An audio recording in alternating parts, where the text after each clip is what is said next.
Assalamualaikum warahmatullahi wabarakatuh. Baiklah, pada kesempatan kali ini saya akan mempresentasikan tentang praktikum teknologi penyimpanan dan penggudangan.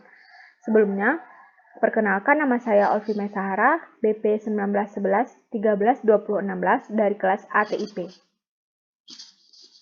Pembahasan pertama yaitu tentang buah klimaterik. Latar belakang, buah-buahan mengalami respirasi. Ya, buah-buahan juga mengalami respirasi.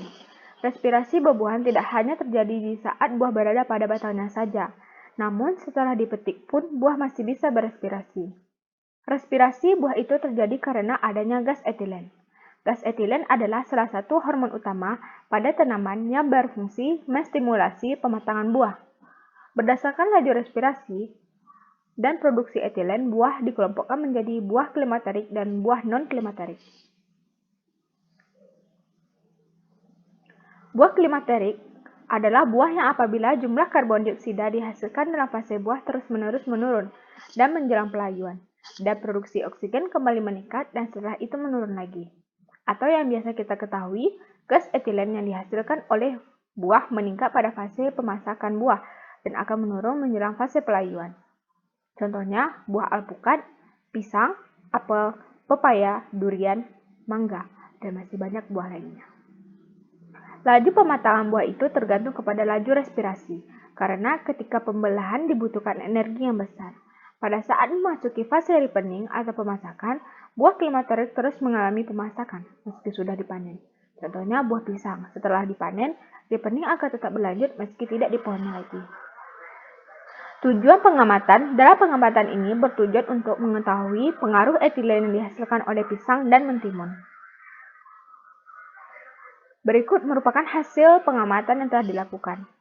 Pada hari pertama, dapat dilihat bahwa hari pertama buah masih belum ada perubahan, baik itu dari buah pisang ataupun buah mentimun.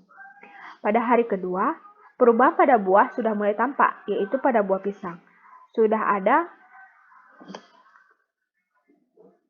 kulit kecoklatan pada pisang, namun tidak pada mentimun yang tidak ada perubahannya. Pada hari ketiga, perubahan yang signifikan bertambah. Tampak pada buah pisang yang warna menang coklat dan buah agak lembek. Tidak dengan mentimun, tidak adanya perubahan. Pembahasan, pisang merupakan buah klimaterik karena adanya karbon dioksida yang mendadak selama pematangan buah. Kecepatan pematangan pisang biasanya itu ditandai dengan perubahan warna, tekstur, dan bau pada buah. Pada praktikum ini, perubahan yang tampak pada pematangan pisang sebagai buah klimaterik adalah warna kulit buah yang bertambah gelap serta bau ciri khas pisang muncul. Mentimun merupakan golongan buah non-klimaterik. Buah mentimun dipanen di saat buah belum matang. Biasanya mentimun digunakan sebagai sayuran atau penyegar. Buah ketimun mengalami proses pematangan yang lama karena buah ketimun banyak mengandung air. Pada saat praktikum buah klimaterik, pada buah ketimun tidak adanya perubahan yang terjadi dari hari ke hari pada buah mentimun tersebut.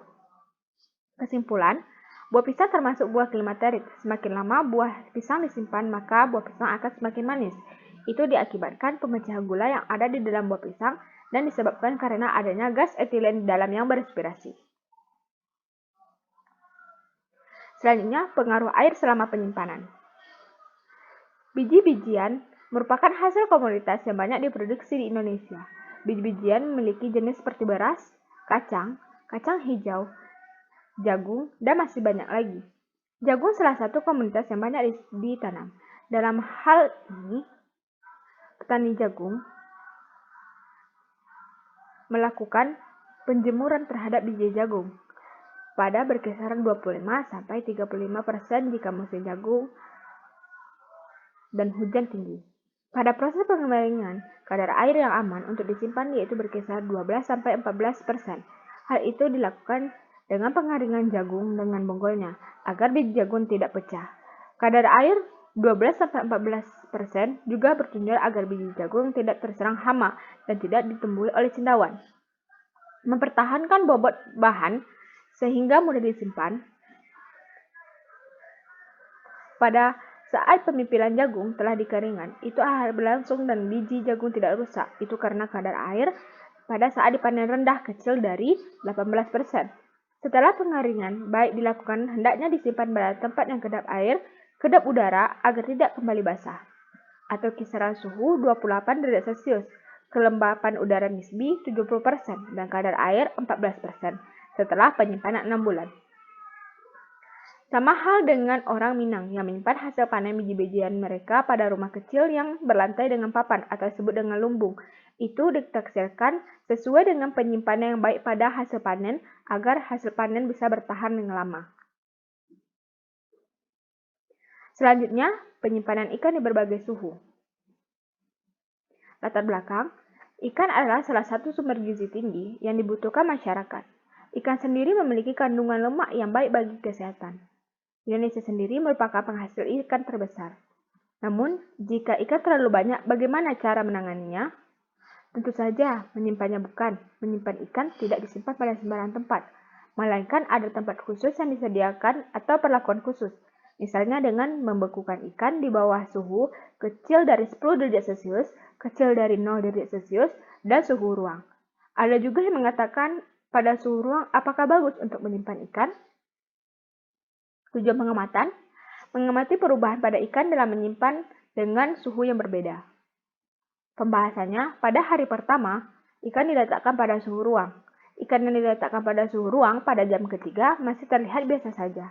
Pada suhu ke-6, 2 dan 12 mulai terlihat perubahan, perut ikan mulai lembek. Dan pada waktu ke-24 jam, ikan mulai mengeluarkan bau yang busuk dan ikan memucat. Pada suhu freezer, ikan pada hari pertama pada freezer di waktu 3 jam, kondisi ikan masih biasa saja. Suhu ke-6, 12, dan 24, ikan beku di sekeliling diselimuti oleh es.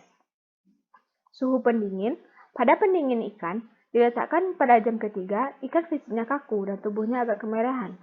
Jam ke-6, 12, dan 24, ikan masih seperti pada jam ketiga. Pengamatan pada hari kedua. Pengamatan pada hari kedua, penyimpanan ikan pada suhu dingin pada jam ketiga, 6, 12, dan 24, tubuh ikan mengecut pada bagian tubuh dan keluar cairan merah. Pada freezer, pada jam ketiga, 6, 12, 24, pada ikan masih diselimuti kristal es di sekelilingnya. Pada suhu ruang pada jam ketiga, 6, 12, dan 24, pada ikan keluar cairan kecoklatan, bau pada ikan busuk, dan adanya belatung kecil yang menghinggapi tubuh ikan. Pada pengamatan hari ketiga, pada ikan terlihat jelas perubahan yang terjadi.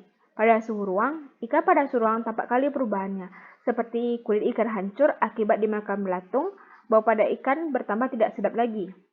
Pada freezer, keadaan ikan pada freezer masih sama, yaitu adanya kristal es pada tubuh ikan yang menempel. Pada suhu pendingin, tubuh ikan menguncup, lebih terbentuk ke tulang. Warna ikan berubah menjadi kemerahan agak kekuningan. Kesimpulan, dari praktikum yang telah dilakukan, dapat disimpulkan bahwa ikan pada suhu pendingin berkisar suhu 4 derajat Celcius atau kurang, ikan akan bisa bertahan 3-6 hari. Ikan pada suhu freezer atau di bawah 0 derajat Celcius atau min 17 derajat Celcius akan bisa bertahan lama sampai penyimpanan 1 bulan. Ikan pada suhu ruang 25-30 derajat Celcius, ikan tidak bisa bertahan lama, akan mudah membusuk dan dihinggapi oleh belatung, sehingga penyimpanan ikan hanya bisa setengah hari atau sehari paling lama.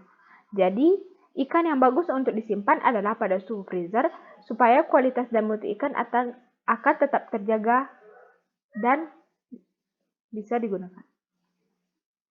Sekian presentasi dari saya. Terima kasih.